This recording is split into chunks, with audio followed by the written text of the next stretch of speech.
He was very good at that. Became a newspaper lithographer and pretty much dropped out of the movement. From most I learned to speak. From Brady to read.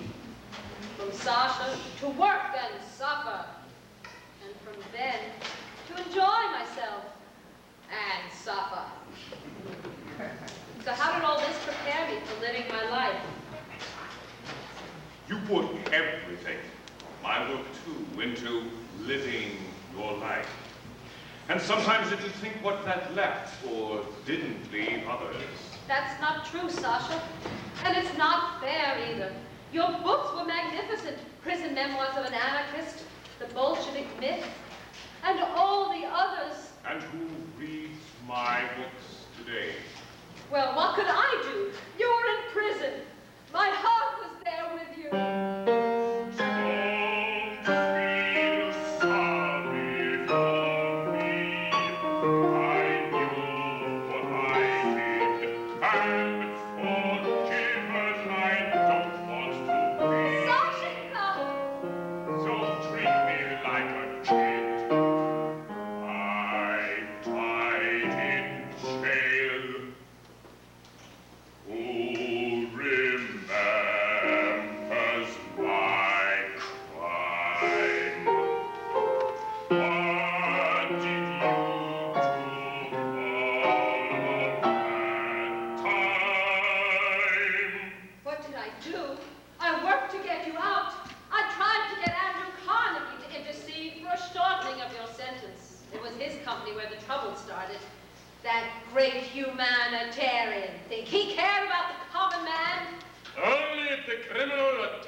Then in 1895, I went to Vienna, enrolling as a nursing student under the name Mrs. E.G. Brady, which I sort of was at that point.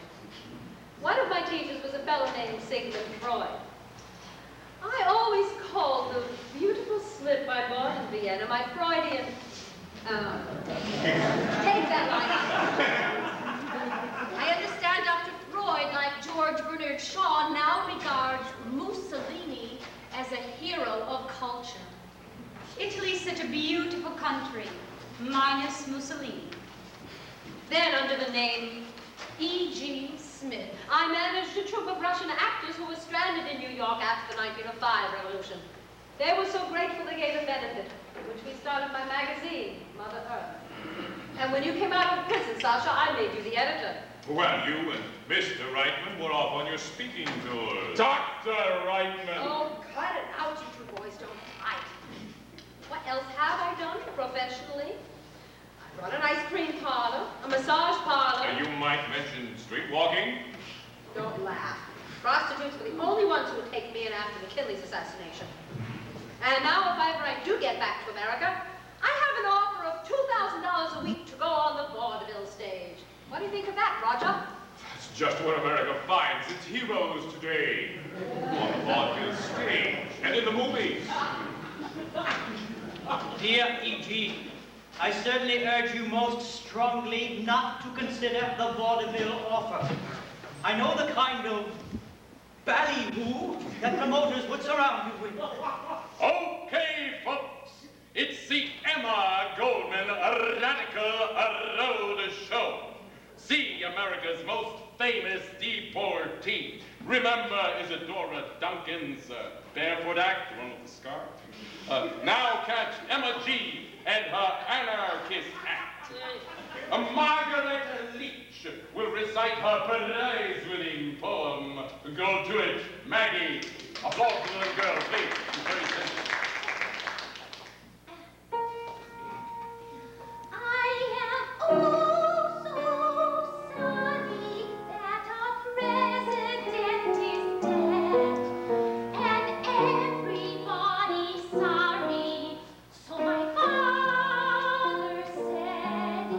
And the horrid man who killed him is a sin in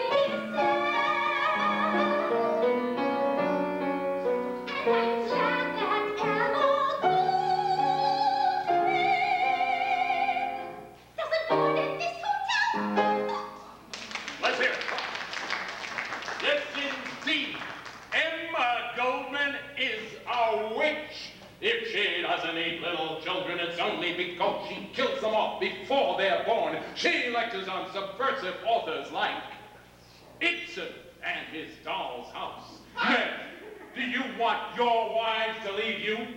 Then read these pamphlets. And come hear Emma's lectures. See her manufacturing bombs and gambling in crowned heads. In fact, just the opposite is true. You want one? Huh. You owe me a nickel. In fact, just the opposite is true. I haven't the slightest interest in crowned heads with nothing inside them, and I work against the manufacture of bombs. See and hear Emma Goldman lecturing on Dictatorship, right and left. The collapse of German culture. Modern religious hysteria. The menace of war. And the universal Muddleheadedness. The American Civil Liberties Union and our committee are still working to make it possible for you to give those lectures to Eugene, but under decent auspices. What is this committee and who's on it? Sinclair Lewis. Sherwood Anderson. Elmer Rice. A.J. Musty. John Dewey. Corliss Lamont. Eugene O'Neill has spoken up. And even Norman Thomas. Good civil libertarians. You mean all good communists? Everyone knows the American Civil Liberties Union accepts communists as their board of directors, which means they're all nothing about a bunch of communists as far as I'm concerned. And as far as I'm concerned, it's that kind of thinking that makes me ashamed of ever wanting to be considered an American. The girl, Leachy. Give it to her. Don't you people believe in independent thinking of any kind? God damn it, to hell, Roger, why do I bother? Why did I ever come here to Toronto? To stare across the border day after day, from early morning to late at night? When I was deported, I dreamed I'd go to Russia and organize the Russian Friends of American Freedom. Which Lenin would only permit as supervised by the Bolsheviks, of course. I would never work within the confines of the state. And I'd marry an American and come back in triumph to the only place in the world where I'd ever almost felt at home. America! Then they changed the law, so even marriage couldn't repatriate the deportee. E.g., you can't go home again, 'cause America doesn't want you. So what do I do now? I write letters, thousands of them. I speak. I think. I read. I prepare speeches, which will probably never be delivered. In occupational terms, nothing at all. I try to entertain. When guests come, I make glinces and serve them tea in a glass. My occupation. Maybe it would be more to the point to list my preoccupations.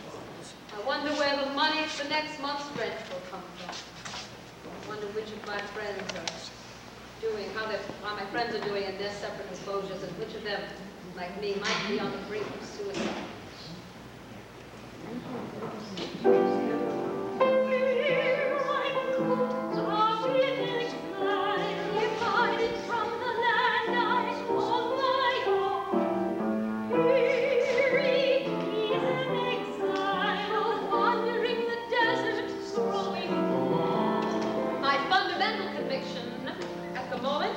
Not accumulating any more present convictions and yet remaining faithful to my own convictions. Yeah.